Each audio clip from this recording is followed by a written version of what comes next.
Hello बच्चों, welcome. आज हम मैट्रिसेस में एक्सरसाइज 3.1 डिस्कस करेंगे। इसका इंट्रोडक्शन पार्ट ऑलरेडी हम डिस्कस कर चुके हैं। सो कॉन्सेप्ट्स के लिए इसका इंट्रोडक्शन पार्ट आप लोग देख लेना। आज हम लोग क्वेश्चन डिस्कस करेंगे। इसका क्वेश्चन नंबर फर्स्ट ऑलरेडी हमने नोट कर दिया। क्वेश्चन नंबर फर्स्ट क्या है? In the matrix A equal to, एक मैट्रिक्स गिवन है, राइट। इसके 3 पार्ट्स हैं, 3 क्वेश्चन हैं इसके। तो सबसे पहले हम लोग देखते हैं इसका फर्स्ट पार्ट में क्या हमें फाइंड करना? Order of the matrix. Order of the matrix हमें ये इसका फाइंड करना है।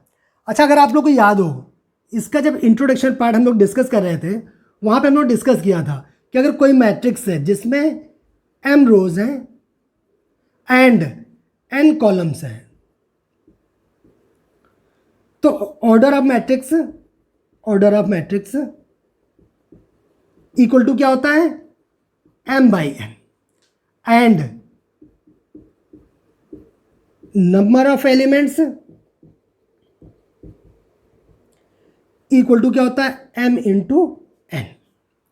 ये डिस्कस किया था कि अगर कोई मैट्रिक्स है उसमें m रोज है एंड n कॉलम्स है, तो ऑर्डर ऑफ द मैट्रिक्स होता है m/n and number of elements निकालना हो तो इन दोनों का मल्टीप्लाई कर दीजिए तो नंबर ऑफ एलिमेंट्स निकालेंगे। यहां पे क्या ऑर्डर ऑफ द मैट्रिक्स निकालना है? नंबर ऑफ रोज देख लेते हैं कितनी है। Horizontal lines of the elements, ये हमारी रोज होती हैं, तो 1 2 3 रोज हो गई। And vertical lines of the elements, ये हमारे कॉलम्स होते हैं, 1 2 3 4, है ना, 1 2 3 4, तो 4 इसमें कॉलम्स हो गए। तो मैट्रिक्स का ऑर्डर क्या हो गया? 3/4। इसका सेकंड पार्ट,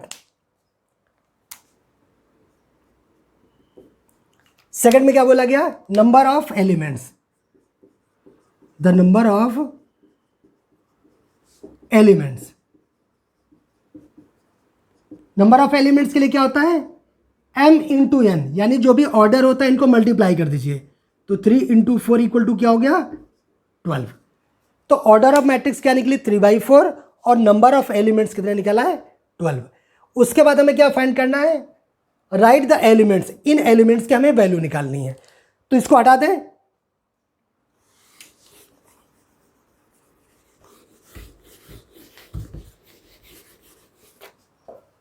इसका थर्ड पार्ट में सबसे पहले हम निकालते हैं A13। जो ये एलिमेंट का जो फर्स्ट है, ये किसको रिप्रेजेंट करता है? रो को, ये कॉलम को, यानी first row third column. First row तो ये वाली हो गई, और थर्ड कॉलम कौन सा होगा? 1 2 3, ये थर्ड कॉलम हो गया, ये थर्ड कॉलम, ये फर्स्ट रो, तो एलिमेंट कौन हुआ? 19। उसके बाद हमें क्या फाइंड करना? 821। Second row first column, second row के लिए ये वाली रो में आ जाए सेकेंड रो, और कॉलम कौन सा चाहिए? First column. बताइए कौन सा एलिमेंट आया? 35। Next A33, third row third column, ये निकालना, third row third column. Third row के लिए क्या करना? 1 2 3, ये थर्ड रो है, और थर्ड कॉलम 1 2 3, एलिमेंट्स कौन हुआ? -5। उसके बाद क्या निकालना हमको?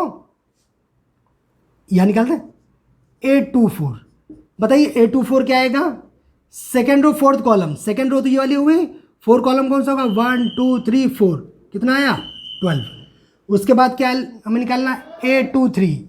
इसका मतलब क्या हो? Second row third column, second row तो ये वाली हुई, second row third column, column third कौन सा वाला है? ये वाला है, तो एलिमेंट कौन सा हुआ? 5/2। यही आपका आंसर, यही आपको फाइंड करना था। इजी है, ठीक है, हटा दें इसको।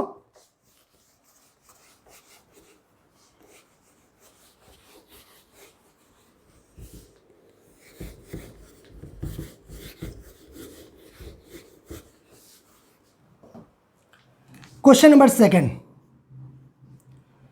देखिए क्वेश्चन नंबर सेकंड में क्या फाइंड करना है? करें, if a matrix has 24 elements, what are the possible orders it can have. एक क्वेश्चन ये है, और सेकंड दिया गया what if it has 13 elements. तो सबसे पहले हम लोग देखते हैं इसका फर्स्ट वाला पार्ट। क्या दिया गया? If a matrix has 24 elements, इसका मतलब क्या दिया गया? नंबर ऑफ एलिमेंट्स गिवन है। नंबर ऑफ एलिमेंट्स क्या दिया गया 24। ठीक है, हमें क्या निकालना, पॉसिबल ऑर्डर्स निकालने हैं, पॉसिबल ऑर्डर्स हमें ये फाइंड करना है। जब इसका इंट्रोडक्शन पार्ट हम लोग डिस्कस कर रहे थे तो वहां पे हमने डिस्कस क्या किया था कि अगर कोई मैट्रिक्स है, इसमें अगर m रोज है, अभी हमने इसके पहले वाले क्वेश्चन में भी डिस्कस किया था, और n कॉलम्स है,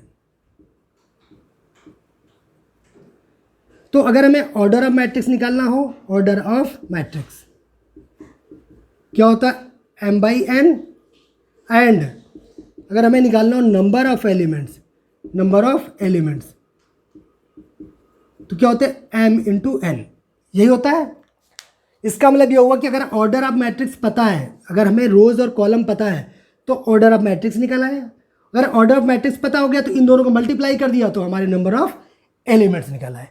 ये यहाँ पे उल्टा पूछा गया, नंबर ऑफ एलिमेंट्स तो गिवन है बट हमें ऑर्डर्स फाइंड करने हैं। तो ये जो नंबर ऑफ एलिमेंट्स आते कैसे आते हैं, ये रोज और कॉलम को मल्टीप्लाई करने से आते हैं, यही तो आ रहा है, इन दोनों को मल्टीप्लाई करने से आ रहा है। तो मल्टीप्लिकेशन गिवन है, हमें वो नंबर दो फाइंड करने हैं, यानी m और n की वैल्यू फाइंड करनी है। यानी प्रोडक्ट गिवन है, हमें दो नंबर फाइंड करने हैं जिनको मल्टीप्लाई करने पे ये वाला नंबर आ जाए। क्लियर है? तो चलो हम देख लेते हैं। तो पॉसिबल ऑर्डर्स क्या हो जाएंगे,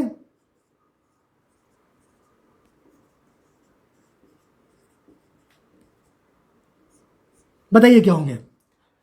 24 प्रोडक्ट दिया गया, नंबर ऑफ एलिमेंट्स यानी ये वाला m इंटू एन दिया गया 24। अब 24 किन दो नंबर को मल्टीप्लाई करें कि 24 आ जाए, और वो नंबर कितने पॉसिबल है बताइए। 24 आने के लिए दो नंबर लीजिए, तो एक तो हो सकता है कि 1 हो, एक 24 हो, मल्टीप्लाई करिए कितना मिलेगा 24। प्रोडक्ट कितना m इंटू एन है, हमें दो नंबर फाइंड करने हैं, यानी m और n की वैल्यू फाइंड करनी, जिनको प्रोडक्ट करने पे, मल्टीप्लिकेशन करने पे ये वाला आ जाए। ऐसे दो नंबर फाइंड करने जिनको प्रोडक्ट करें तो 24 आ जाए। बताइए 1 इंटू 24 करेंगे तो 24 आ जाएगा, यानी 1 रो 24 कॉलम, इसका मतलब यही तो हुआ। या इसका उल्टा कर दें, ये 24 रो 1 कॉलम हो गया। ठीक है, अच्छा और पॉसिबिलिटीज़ क्या बताइए आप लोग। एक क्या हो सकता है कि 2 रो हो जाए और 12 कॉलम हो जाए, हमें 24 लाना है तो 2 इंटू 12 करेंगे तो 24 आ जाएगा, या फिर 12 रो हो जाए और 2 कॉलम हो जाए। क्या कहते हैं? ठीक है, नेक्स्ट बताइए आप लोग। 3 इंटू क्या करते हैं कि 24 आ जाए 8, ठीक है, या फिर 8 रो हो जाए 3 कॉलम हो जाए, ये पॉसिबिलिटी है। और कुछ हो सकता है, 4 रो और 6 कॉलम कर दें, या 6 रो 4 कॉलम कर दें। देखिए इसको मल्टीप्लाई करें तब भी 24 आएगा। इसके अलावा क्या और कोई नंबर है क्या? आप लोग बोलेंगे 5 चेक करें क्या, 5 में किसका मल्टीप्लिकेशन करेंगे 24 है, वो भी नंबर नेचुरल नंबर होना चाहिए, है ना। तो ऐसा कोई नेचुरल नंबर नहीं जिसमें 5 में मल्टीप्लाई करें और 24 आ जाए, तो और कोई नंबर नहीं मिलेंगे। तो ये पॉसिबल ऑर्डर्स हैं जो कि हमें मिलेंगे अगर प्रोडक्ट हमें 24 गिवन है। कोई प्रॉब्लम तो नहीं है। तो पहले का आंसर तो यही है, ये जो भी पॉसिबल ऑर्डर्स है यही आपका आंसर आ गया। इसमें एक सेकंड पार्ट भी दिया गया। क्या दिया गया? What if it has 13 elements. ये बोल रहे हैं अगर elements, number of elements equal to 13 हो जाए, तब बताइए कि पॉसिबल ऑर्डर्स क्या हो सकता है।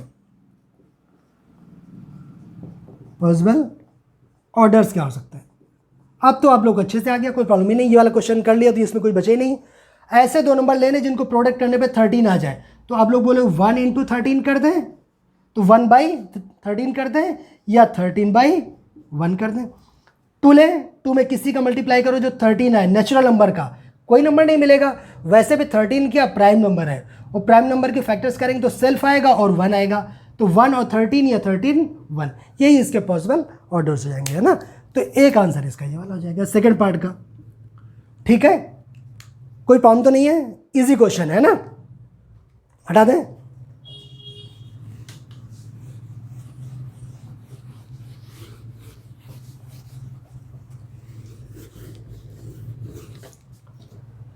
क्वेश्चन नंबर 3, क्वेश्चन नंबर 3 में क्या दिया गया, if a matrix has 18 elements what are the possible orders it can have, what if it has 5 elements. इसमें भी दो क्वेश्चन दिए गए हैं और क्वेश्चन एग्जैक्टली 2 जैसे ही है। नंबर ऑफ एलिमेंट्स दिए गए हैं, नंबर ऑफ एलिमेंट्स गिवन है, कितने हैं इसमें, 18 एलिमेंट्स।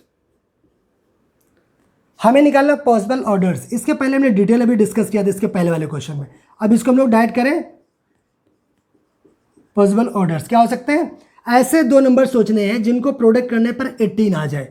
तो आप लोग बोलेंगे 1/18 कर दें या 18/1 कर दें, ठीक है, तो 18 मिल जाएगा। और क्या पॉसिबिलिटी है, 2/9 कर दें तब भी 18 मिलेगा, या 9/2 कर दें। इसका मतलब क्या हुआ, 1 रो 18 कॉलम, 18 रो 1 कॉलम, दोनों अलग अलग हैं। यहाँ 1 रो 18 कॉलम है, यहाँ 18 रो 1 कॉलम है, यहाँ 2 रो 9 कॉलम है, यहाँ 9 रो 2 कॉलम है। पहला रो दूसरा कॉलम को रिप्रेजेंट करता है, आप लोग को पता है ना।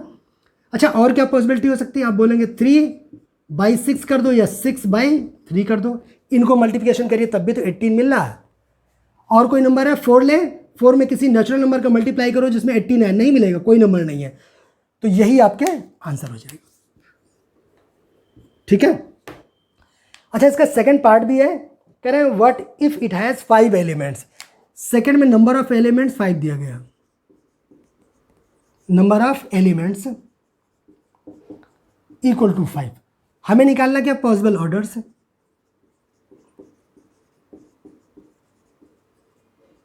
बताइए क्या होगा, 5 लेके आना, 2 नंबर का मल्टीप्लाई करो 5 आ जाए। आप बोलोगे 1/5 कर दो या 5/1 कर दो, ठीक है, मल्टीप्लाई करिए 5, इनका मल्टीप्लाई करिए तब भी 5। इसके अलावा और कोई नेचुरल नंबर हो सकता है क्या, 2 में मल्टीप्लाई किसी नेचुरल नंबर करो जो 5 आ जाए, नहीं है। वैसे ही 5 क्या है, प्राइम नंबर है, 5 प्राइम नंबर है। इसका मतलब इसके जो फैक्टर्स होंगे तो 1 होगा और इटसेल्फ होगा, यानी 1 और 5, तो 1 और 5 या 5 और 1, ये इसके पॉसिबल ऑर्डर्स हो सकते हैं, ठीक है। अब इससे रिलेटेड अगर कोई क्वेश्चन आए आप लोग इजीली कर लेंगे, ठीक है, हटा दे।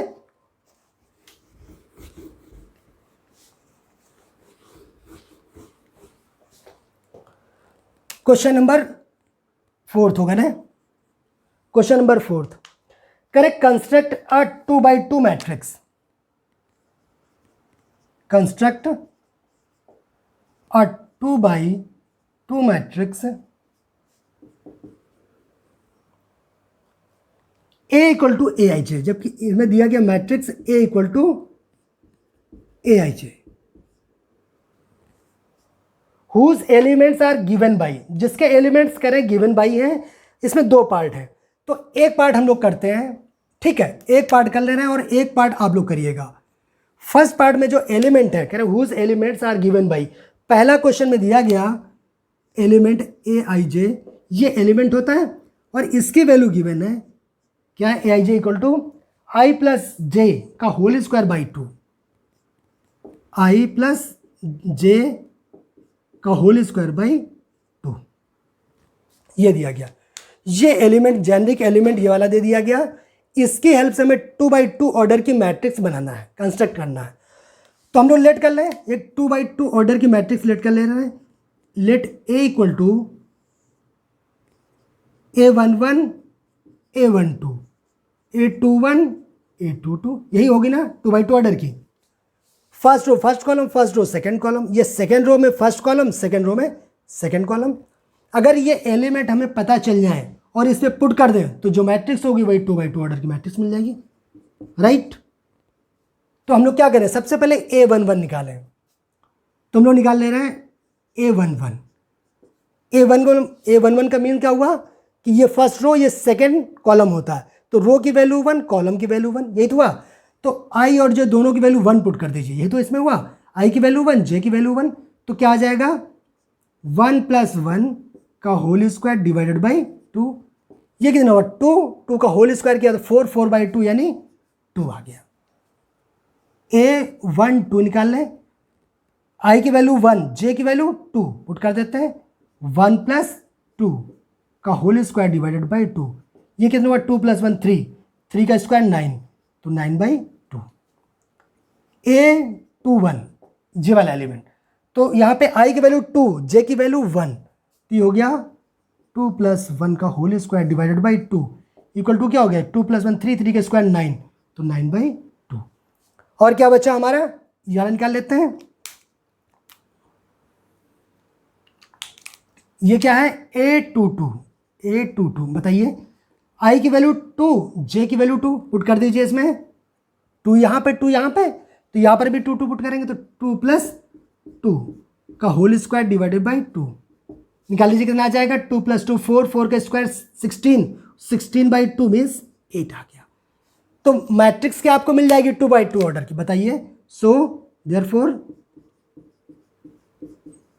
Therefore matrix A equal to क्या मिल जाएगी फाइनली, वैल्यू पुट कर दीजिए, A11 की वैल्यू 2 9/2, ये कितना हुआ 9/2, एंड A22 क्या आया 8 आ गया। यही आपका आंसर आ गया। ठीक है, और इसका सेकंड पार्ट अब आप लोगों के लिए है, आप लोग प्रैक्टिस करिए इससे ना। सेकंड और अच्छा थर्ड पार्ट, 2 पार्ट और है, ये दोनों पार्ट आप लोग लगाएंगे। ठीक है, हटा दो क्वेश्चन को, ये इजी क्वेश्चन है। क्वेश्चन नंबर 4 हो गया ना।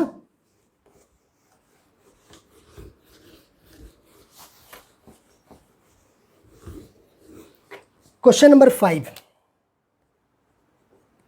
क्वेश्चन नंबर 5 में क्या दिया गया, कह रहे construct a 3/3 matrix, construct a 3/4 matrix, correct construct a 3/4 matrix whose elements are given by, जैसे इसके पहले वाले में दिया गया था, हमें निकालना 3/4 मैट्रिक्स को हमें फॉर्म करना है, जबकि इसका एलिमेंट्स गिवन बाई 2 पार्ट में है। ठीक है, फर्स्ट एक सॉल्व कर लेना है इसमें, हम एक आप लोग करेंगे। पहले वाला में मॉड यूज है, तो पहला हम सॉल्व कर दे रहे हैं। क्या दिया गया Aij इक्वल टू 1/2, और मॉड के अंदर दिया गया है माइनस का 3i + j, 3i + j, ये गिवन है। क्वेश्चन फिर एक बार देख लीजिए, इससे पहले वाला क्वेश्चन क्या था, एग्जैक्टली वही क्वेश्चन है।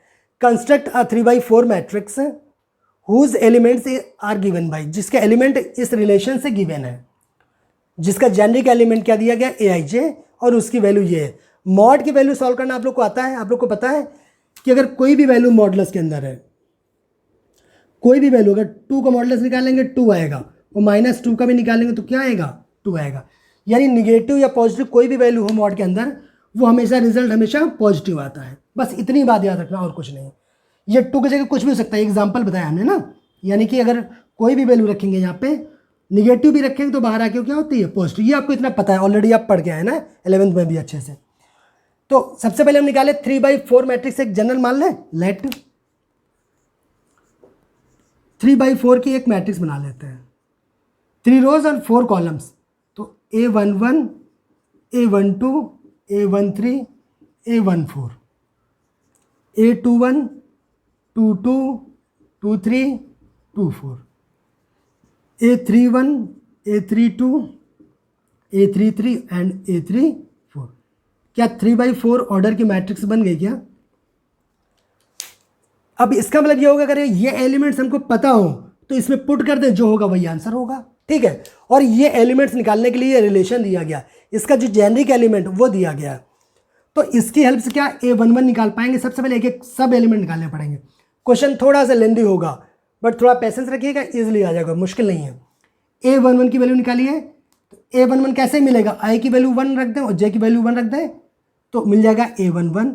तो A11 कैसे मिल जाएगा, i की वैल्यू 1 j की वैल्यू 1 पुट कर दीजिए, तो 1/2 मॉड के अंदर क्या मिलेगा 3 × 1, i की वैल्यू 1 पुट किया तो -3 और प्लस का 1, यही आएगा क्या, j की वैल्यू भी 1 है, तो -3 + 1 तो -2 बचा, और मॉड के बाहर आके +2 हो जाएगा, और 2/2 कितना बचेगा 1 आ जाएगा।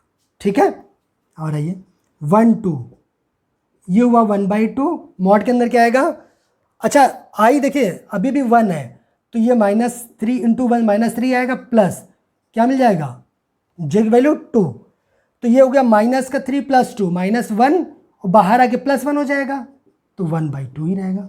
ठीक है, A13 बोले क्या आएगा, 1/2, और मॉड के अंदर क्या, ये तो -3 इंटू 1 -3 प्लस जे की वैल्यू कितनी है 3, तो ये वैल्यू कितनी होगी 0, तो बाहर कितना आ गया वैल्यू 0 आ गई। A14 बोले क्या आएगा 1/2, अच्छा आई की वैल्यू अभी भी हमने 1 नहीं है, 1 ही रखना है, तो 3 इंटू 1 माइनस, ये तो माइनस का 3 आएगा, प्लस जे की वैल्यू 4, तो कितना बचा प्लस का 1, तो वही क्या बचा 1/2, तो ये वैल्यू निकल आई। देखिए फर्स्ट रो के जो भी एलिमेंट्स हैं हमने उन्हें फाइंड कर लिया, अब क्या करें सेकेंड रो के एलिमेंट्स फाइंड करते हैं।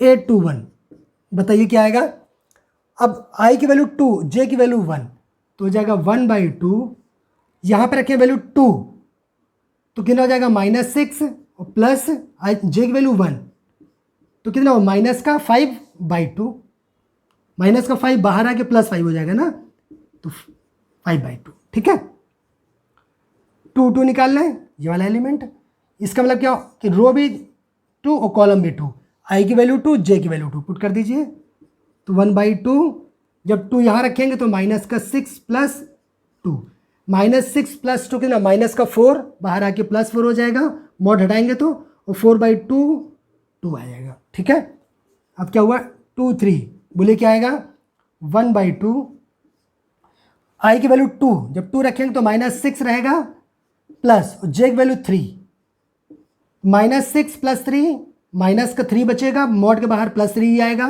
पॉजिटिव वैल्यू आती है, तो 3/2।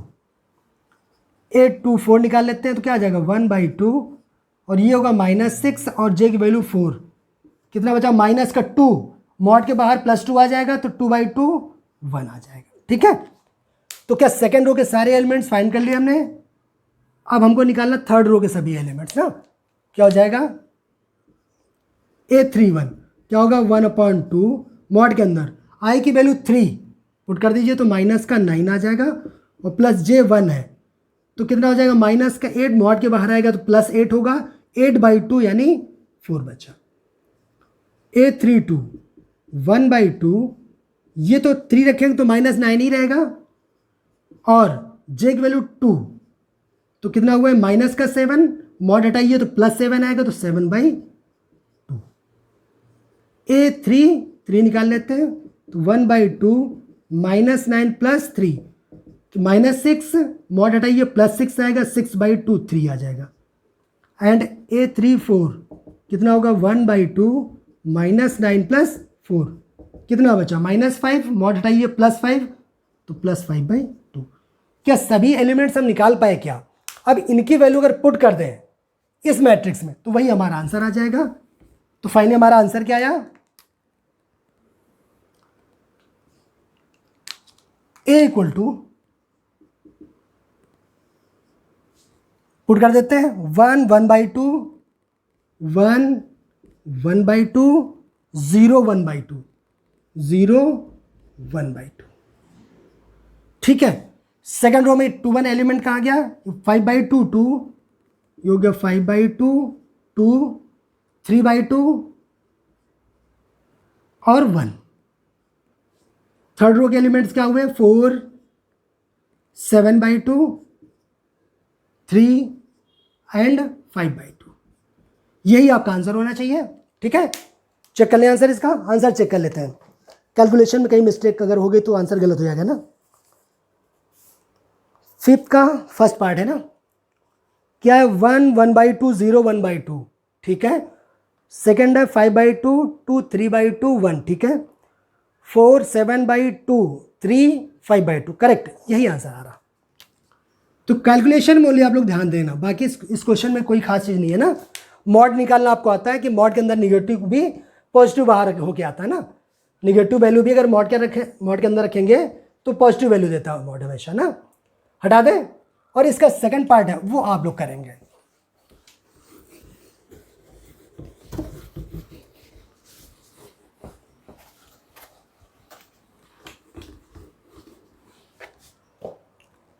क्वेश्चन नंबर 6, देखिए क्वेश्चन नंबर 6 क्या दिया गया, कह रहे find the values of x, y and z from the following equation. एक इक्वेशन दी गई, उसकी हेल्प से हमें x, y और z की वैल्यूज फाइंड करनी, हमें ये फाइंड करना। ठीक है, इसमें कितने पार्ट दिए गए, 3 पार्ट्स हैं। चलिए सबसे पहले फर्स्ट पार्ट करते हैं। फर्स्ट पार्ट में क्या इक्वेशन दी गई है, और इक्वेशन की मैट्रिसेस में दी गई है ना, एक मैट्रिक्स लेफ्ट हैंड साइड और दूसरी राइट हैंड साइड। दिया गया 4 3 x 5 इक्वल y z 1 5। इसके लिए अगर आप लोग को याद हो, इसके इंट्रोडक्शन पार्ट में हमने डिस्कस किया था इक्वलिटी ऑफ द मैट्रिसेस। अगर नहीं देखा तो आप लोग देख लेना, equality of matrices. Equality of matrices में डिस्कस किया हमने कि दो मैट्रिक्स, अगर एक मैट्रिक्स ए है दूसरी बी है, ए और बी तभी इक्वल होंगी। पहली कंडीशन इक्वल होने के लिए क्या थी कि इनका ऑर्डर सेम होना चाहिए, ऑर्डर सेम होना चाहिए। आप लोग डिटेल के लिए डिस्कस इंट्रोडक्शन पार्ट देखना, इसका ऑर्डर दोनों का सेम होना चाहिए। सेकंड इंपॉर्टेंट है, सेकंड में क्या है, क्या करते हैं, कंपेयर करते हैं। अगर दो मैट्रिक्स ए और बी आपस में बराबर हैं तो उनके करेस्पॉन्डिंग एलिमेंट्स इक्वल होना चाहिए। तो क्या लिखेंगे, each element of matrix A is equal to the corresponding element of matrix B. ये इसके देखना, अगर आप इक्वलिटी ऑफ मैट्रिक्स पढ़ेंगे तो दो मैट्रिक्स अगर ए और बी हैं तो ए और बी इक्वल तभी होंगी। पहला कंडीशन है कि ऑर्डर ऑफ मैट्रिक्स सेम होना चाहिए, दोनों का ऑर्डर सेम होना चाहिए। अगर ऑर्डर सेम है तभी हम ये सेकंड स्टेप करेंगे। सेकंड क्या होना चाहिए, each element of matrix A is equal to the corresponding element of B. और करेस्पॉन्डिंग एलिमेंट का मतलब क्या होता है, आप लोग देखना उसमें, अगर इंट्रोडक्शन नहीं देखा, ए I J equal to B I जे। अगर ये पहले वाला ए आई जे मैट्रिक्स है, दूसरा बी आई जे, तो उनके element A I J equal to B I J होना चाहिए। मीन्स अगर आई की वैल्यू 1 है तो यहाँ भी 1 होना चाहिए। जे की वैल्यू अगर यहाँ 2 है, मतलब 1 और 2 है, तो यहाँ पर बी 1 2 होना चाहिए। फर्स्ट रो सेकंड कॉलम, तो इसका भी फर्स्ट रो सेकंड कॉलम ही कंपेयर करेंगे हम लोग। ठीक है, इसके अगर ये आपको दिख रहा अच्छे से ना, अगर ये समझ में आ गया, तब तो आप लोग बोलेंगे इसमें तो कुछ है ही नहीं। देखिए 4 किसके बराबर होगा, y के बराबर, तो 4 इक्वल टू वाई। ये आपको हमने रफर बताया है ना, ये इंट्रोडक्शन में हमने डिस्कस किया था। तो यहाँ से 4 इक्वल टू वाई हो गया, और 3 की वैल्यू किससे कंपेयर करेंगे, इसका करेस्पॉन्डिंग एलिमेंट कौन, ये वाला है, तो ये हो गया 3 इक्वल टू जेड। इसका करेस्पॉन्डिंग एलिमेंट 1 और 5, तो 5 के बराबर है। ये तो न्यूमेरिकल वैल्यू देखिए दोनों बराबर है, और ये इसके बराबर होना चाहिए, ये इसके बराबर होना चाहिए करेस्पॉन्डिंग एलिमेंट। इसका करेस्पॉन्डिंग एलिमेंट ये वाला होगा। ये क्या होगा, अगर A21 है तो ये इसका क्या होगा, B21 हो जाएगा, है ना। अगर ये B मैट्रिक्स का एलिमेंट है और ये A का है, तो ये अगर A21 second row first column, तो ये भी तो सेकेंड रो फर्स्ट कॉलम ही है, तो ये इसके बराबर होगा। ठीक है, करेस्पॉन्डिंग एलिमेंट। तो हमें निकालना था एक्स वाई जेड, तो वैल्यू निकाल आई।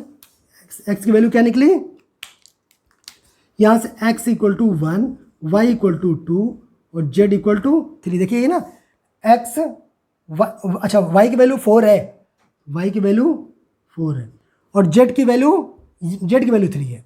ठीक है ना, x की वैल्यू 1, y की वैल्यू 4 और z की वैल्यू 3। यही आंसर होना चाहिए। चेक कर लेते हैं इससे x y z की वैल्यू क्या है। x की वैल्यू 1, y की वैल्यू 4, z की वैल्यू 3। ठीक है, ठीक है, मेन कॉन्सेप्ट था। बाकी क्वेश्चन में तो देखिए इसमें कोई दम नहीं है। ठीक है, हटा दे। तो इसका फर्स्ट पार्ट हमने कर लिया, इसका एक पार्ट और कर लेते हैं जिससे कोई भी डाउट आप लोग को ना रह जाए। ठीक है ना, सेकंड पार्ट क्या दिया गया इसमें, x plus y 2। Second row में क्या दिया गया इन्होंने, कह रहे 5 प्लस जेड एंड यहां दिया गया एक्स वाई इक्वल टू, ये दूसरी मैट्रिक्स दी गई है 2 by 2 ऑर्डर की 6 2 5 8, ये दी गई 6 2 5 8, ठीक है। अब इन दोनों मैट्रिक्स जो इक्वल हैं इनकी हेल्प से एक्स वाई जेड क्या निकाल पाएंगे क्या? आप लोग बोलेंगे बहुत ईजी है, दोनों मैट्रिक्स इक्वल तो क्वेश्चन में दिया गया, तो ऑर्डर सेम तो है ही, ये भी 2/2 ऑर्डर की, ये भी 2/2 ऑर्डर की, वो हमें चेक करने की जरूरत नहीं है, हमें सिर्फ करेस्पॉन्डिंग एलिमेंट्स इक्वल कर देना है। तो इसका करेस्पॉन्डिंग एलिमेंट क्या होगा?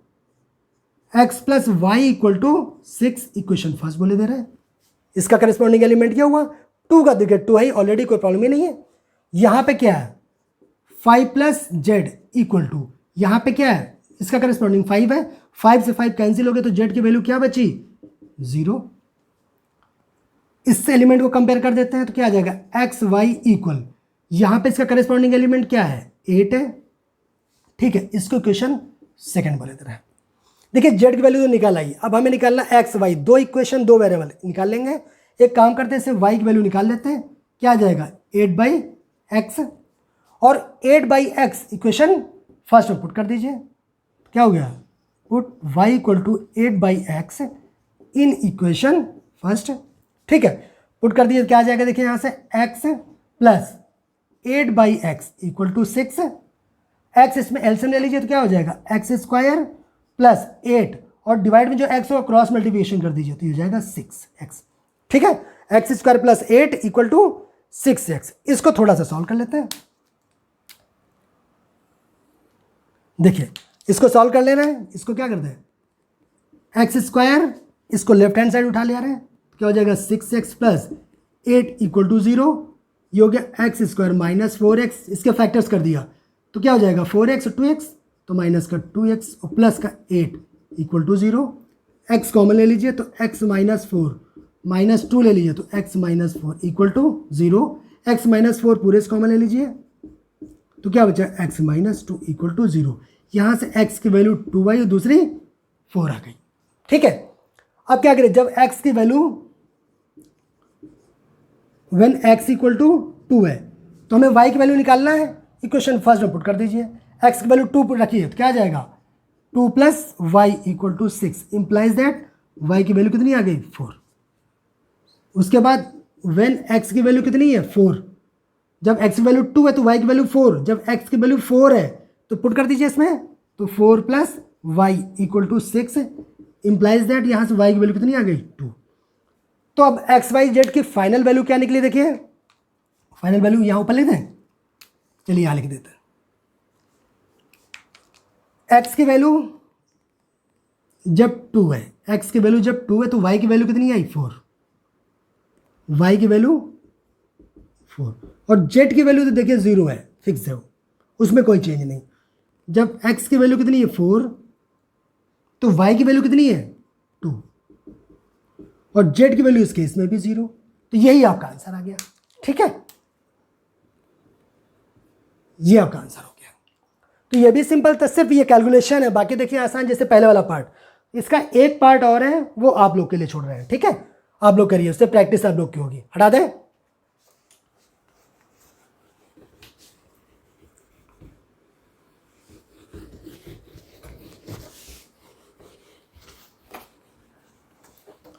Question number 7। क्वेश्चन नंबर 7 क्या था? Find the values of A B C and D.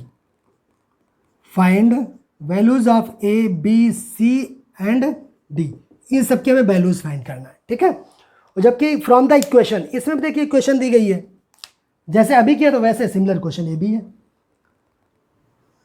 क्या दिया गया? a minus b 2a plus c. Second row में 2a minus b 2a minus b 3c plus d. ये first matrix हो गई equal. Second matrix क्या दी गई है? -1 5 एंड 0 13। दो मैट्रिक्स इक्वल हैं। अगर दोनों मैट्रिक्स इक्वल हैं तो उसके करेस्पॉन्डिंग एलिमेंट क्या होंगे? इक्वल होंगे। तो करेस्पॉन्डिंग एलिमेंट्स इक्वल कर दे रहे हैं तो क्या आ जाएगा? बोलिए। a minus b equal to -1, equation first बोल दें। इसका करेस्पॉन्डिंग एलिमेंट ये वाला हो गया, इसका करेस्पॉन्डिंग एलिमेंट ये वाला हो गया। यहाँ से क्या आ जाएगा? बोलिए 2a प्लस सी इक्वल 5, इक्वेशन सेकंड, इसका करस्पॉन्डिंग एलिमेंट ये हुआ, ये क्या हो जाएगा 2a minus b equal to 0, equation third बोले दे रहे हैं। और इसका करस्पॉन्डिंग एलिमेंट ये वाला हो जाएगा, ये क्या हो गया 3c plus d equal to 13, equation number 4। 4 equations 4 variable, easily solve कर लेंगे, जैसी इच्छा वैसे कर लीजिए। मुझे क्या अच्छा लग रहा है, मुझे तो कह रहा हूँ ए बी इसमें है, ए बी इसमें, पहले इसको सॉल्व कर लूँगा। तो हम क्या करते हैं, इक्वेशन फर्स्ट से माइनस को माइनस कर दे रहे हैं, इक्वेशन फर्स्ट से सेकंड को माइनस कर देंगे तो बी से बी कैंसिल हो जाएगा, ए से -2 ये करेंगे तो क्या बचेगा माइनस का ए, और राइट हैंड साइड में जब इससे इसको माइनस करेंगे तो क्या आएगा -1, इंप्लाइज दैट ए की वैल्यू कितनी आ गई 1। अगर ए की वैल्यू इक्वेशन फर्स्ट में पुट कर दीजिए, फ्रॉम इक्वेशन फर्स्ट अगर इसमें पुट कर देंगे ए की वैल्यू तो क्या आ जाएगा 1 माइनस बी इक्वल टू -1, तो ये हो जाएगा माइनस बी इक्वल टू, इसको राइट हैंड साइड ले जाएंगे तो -1 ये भी हो जाएगा तो -2 हो गया। तो बी की वैल्यू कितनी आ गई 2 आ गई, ए की वैल्यू 1 बी की वैल्यू 2, ठीक है। अब क्या करें हम लोग, देखिए अब हमको सी और डी निकालनी है। ए की वैल्यू तो पता हमको, इसमें पुट कर दो तो सी की वैल्यू निकल आएगी। तब इसमें क्या लिख दिया, आप पूरा कंप्लीट लिखना, put the value of A in equation, लिखे देना, चलिए मुझे पुट वैल्यू ऑफ ए की वैल्यू कितनी है A equal to 1 in equation second, तो 2 इंटू 1 2 रहा plus C equal to 5, implies that C की वैल्यू कितनी आ गई 3। अब क्या बचा, अच्छा इसमें सी डी है, सी की वैल्यू निकाल आई है, सी की वैल्यू इसमें पुट कर दें, तो आप लोग लैंग्वेज लिख लेना, फ्रॉम इक्वेशन हम 4th लिखे दे रहे हैं, इसमें सी की वैल्यू पुट कर दीजिए, 3 into 3 plus d equal to 13, तो यहाँ से डी इक्वल टू कितना आ गया 3 3 जा 9, 13 से 9 माइनस करें कितना आ जाएगा 4 आ जाएगा ना। तो यहाँ से क्या आ गया, सी की वैल्यू हो गई, डी की वैल्यू, सब तो वैल्यू आ गई, तो फाइनली क्या हो गया ए की वैल्यू 1, बी की वैल्यू 2, सी की वैल्यू 3 एंड डी की वैल्यू 4, यही आपका आंसर आ गया, ठीक है। तो ये भी सिंपल क्वेश्चन, देखिए सिर्फ 4 इक्वेशन सॉल्व करना, जैसे आपके दिल करे वैसे सॉल्व कर लीजिए, जरूरी नहीं जैसे हमने किया वैसे करिए, सिर्फ ABCD की वैल्यू निकालनी है, ठीक है। कॉन्सेप्ट बस इतना ही था कि करेस्पॉन्डिंग एलिमेंट्स को इक्वल किया, उसके बाद इनको सॉल्व कर लिया, ठीक है।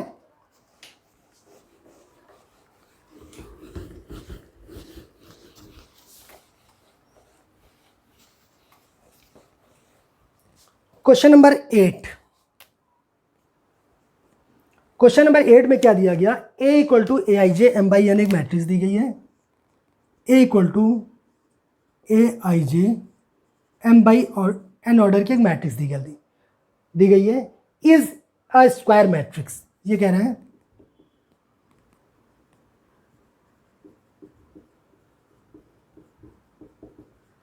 A equal to AIJ M/N is a square matrix, कह रहे हैं इफ, बताइए स्क्वायर मैट्रिक्स कब होगी, आप लोग बताइए।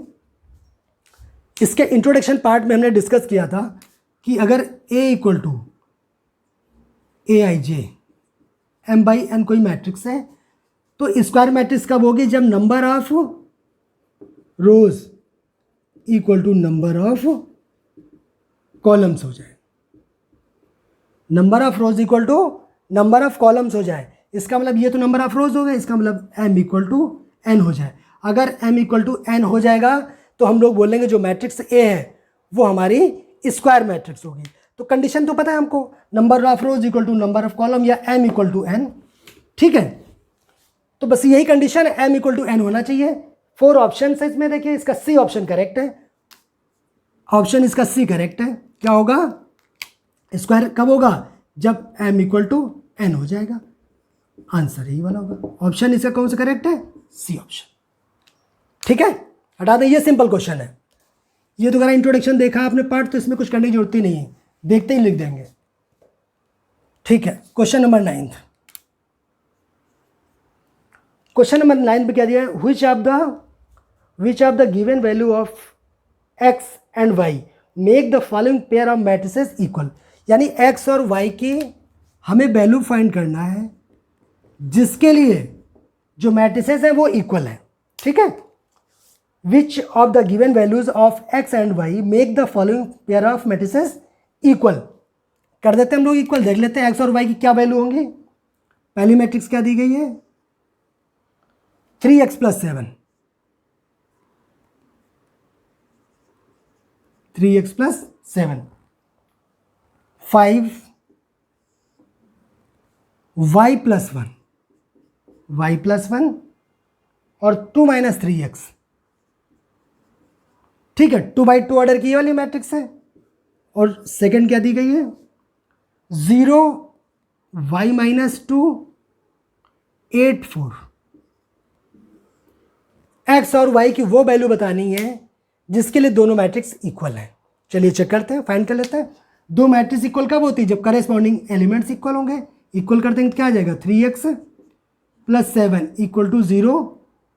ठीक है, इंप्लाइज दैट यहाँ से क्या आ जाएगा, 3x = -7, इंप्लाइज दैट एक्स की वैल्यू कितनी आ गई, -7/3। ये 5 = ये हो जाएगा, ये क्या हो जाएगा, 5 = y - 2, इंप्लाइज दैट y की वैल्यू निकाल लो तो कितनी आ जाएगी, 7। इसको इसके बराबर करते हैं करेस्पॉन्डिंग एलिमेंट, तो y + 1 = 8, इंप्लाइज दैट y की वैल्यू 7। तो y की वैल्यू देख ले 7 आ चुकी है और x की वैल्यू ये आ गई। अब इसको सॉल्व कर लें, क्या आ जाएगा, 2 - 3x = 4, इंप्लाइज दैट इसको राइट हैंड साइड भेज देते हैं तो -3x = कितना हो जाएगा, 2 बचेगा। इंप्लाइज दैट यहाँ से x की वैल्यू कितनी आ गई, -2/3। यहाँ से देखिए y की वैल्यू तो आप क्लियर बोल पाएंगे कि y = 7, तो ठीक है, y = 7 के लिए दोनों इक्वल होंगी। बट x की वैल्यू बताइए, x तो नहीं है, x की वैल्यू यहाँ पे कितनी है, यहाँ पे वैल्यू -7/3 है, यहाँ -2/3। ये वैल्यू क्या इक्वल है क्या, जब अगर दोनों वैल्यू इक्वल ही नहीं तो हम कैसे बोलेंगे x की इस वैल्यू के लिए इक्वल होंगी, तो हम तो बराबर नहीं हुए। अगर बराबर होते, अगर ये वैल्यू क्या होती, x की वैल्यू भी क्या होती, यूनिक होती। अगर x यूनिक होता, y तो यूनिक है, y की 7 वैल्यू बोल पाएंगे, बट x की वैल्यू तो नहीं बता सकते, यहाँ कुछ, तो पक्का नहीं बोल सकते कि x की इस वैल्यू के लिए ये मैट्रिसेस इक्वल है। तो इसमें क्या हो, कैन नॉट बी फाउंड, हम नहीं बता सकते। ऑप्शन देख लेते हैं, नॉट पॉसिबल टू फाइंड, इसका ऑप्शन बी करेक्ट है, आंसर बी। आंसर बी क्या है, नॉट पॉसिबल टू फाइंड।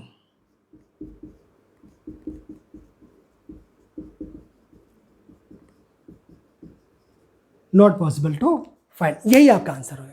तो क्लियर है, अगर x की वैल्यू एक कोई आती, एग्जाम्पल x = 2 आ गया होता तो हम बोलते थे 2x = 2 और y = 7 के लिए ये मैट्रिसेस इक्वल होंगे। बट x की वैल्यू तो यूनिक है ही नहीं, ये तो अलग अलग है, तो हम कह रहे हैं नॉट पॉसिबल टू फाइंड। तो आंसर इसका बी करेक्ट है ना, नॉट, ठीक है, हटा दे।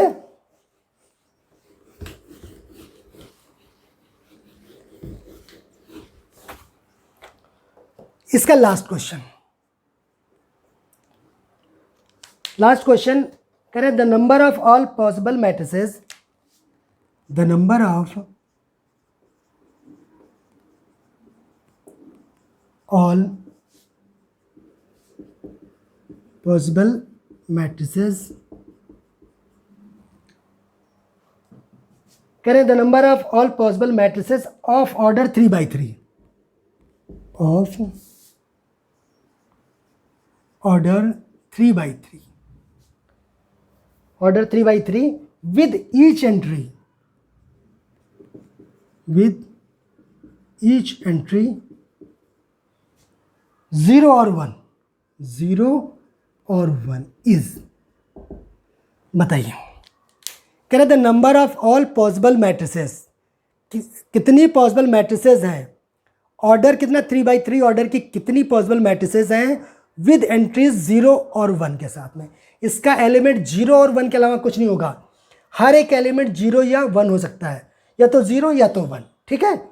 और ऑर्डर क्या है, 3/3। तो सबसे पहले हम एक 3/3 ऑर्डर की मैट्रिक्स बना लेते हैं।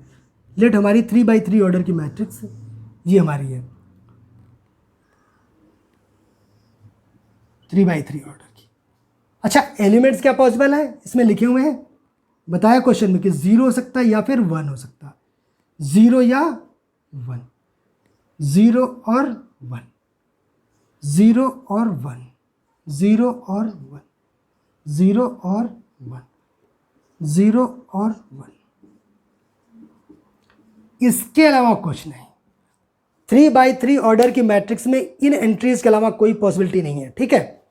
तो कह रहे हैं कि बताओ कितनी मैट्रिक्स हम बना सकते हैं। The number of all possible matrices of order 3x3 with each entry 0 और 1, 0 और 1 के साथ एंट्री के साथ में कितनी पॉसिबल मैट्रिसेस हैं जिन्हें हम फॉर्म कर सकते हैं, ठीक है। तो इसके लिए अगर आपको याद हो, आपने इसके प्रीवियस क्लास में क्लास 11 जो पढ़ा था किसमें, परम्यूटेशन एंड कॉम्बिनेशन में, fundamental theorem of counting. Fundamental theorem of counting.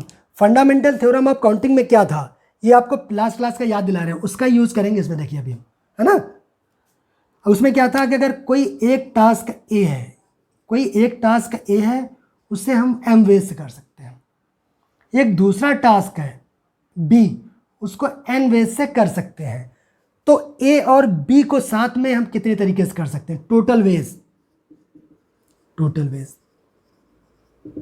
Veg find करना है जब हम m और n को साथ में कितने तरीके से कर सकते हैं। तो वो होता था m इंटू n, ठीक है। फिर से एक बार देख लेते हैं। फंडामेंटल थ्योरम ऑफ काउंटिंग में हमने क्या पढ़ा था, ये परम्यूटेशन एंड कॉम्बिनेशन में, कि कोई अगर कोई एक ऑब्जेक्ट है, ठीक है, उसको हम m वेज से कर सकते हैं। दूसरा b है जिसको n वेज से कर सकते हैं। तो टोटल वेज क्या हो सकते हैं जब m और n को एक साथ कर सकते हैं। m और n को हम कितने तरीके से कर सकते हैं, टोटल वेज होते हैं m इंटू n, ठीक है। तो अब इसी का यूज करेंगे। अब हटा दें इसको, बस इसका काम खत्म। जिसको पता था तो वो तो अच्छी बात, जिसको नहीं पता तो उसके लिए। तो अगर अब हम निकालें number of all possible matrices, अब लिख रहे हैं हम number of all possible matrices equal,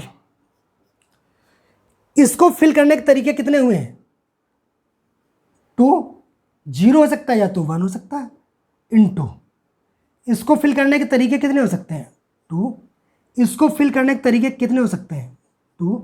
अभी हमने देखा था कि अगर कोई एक ऑब्जेक्ट है, उसको करने के तरीके m है, दूसरे को n है, तो m इंटू n क्या होगा, इन दोनों को एक साथ करने के तरीके। तो इसमें मल्टीप्लिकेशन होगा। सिमिलरली देखिए सभी वही होगा, 2 इंटू 2 इंटू 2 इंटू 2 इंटू, देखिए 9 टाइम्स हो गया, 1 2 3 4 5 6 7 8 9, ये तो है 1 2 3 4 5 6 7 8 9। अब इसको मल्टीप्लाई कर दीजिए, होगा वही आंसर आएगा। सीधे सीधे अगर बात करें तो ये 2 की पावर 9 कर दें, 2 9 टाइम्स लिखा तो 2 की पावर 9। अगर इसमें आंसर है तो ठीक, इसमें आंसर नहीं आ रहा तो मल्टीप्लाई करके आ रहा तब भी कर देंगे। 2 2 ज़ा 4 और 2 2 ज़ा 4, 4 इंटू 4 16, तो ये हो गया 16। और ये देखिए इसको 4 टाइम्स कर, ये भी 16 इंटू 2, 16 इंटू 16 कितना, 256, और 256 इंटू 2 512। यही आपका आंसर आ गया, ठीक है। ये क्वेश्चन एक अच्छा क्वेश्चन है। इसमें थोड़ा सा देखिए, इस क्वेश्चन का आंसर हमने निकाल लिया, ठीक है। अब इसको हम इसमें थोड़ा सा और डिटेल डिस्कस करेंगे। एक ये क्वेश्चन कंप्लीट हो गया। अगर शॉर्ट में करने की बात करेंगे तो याद रखना, ये तो करने पूरा तरीका डिस्कस किया।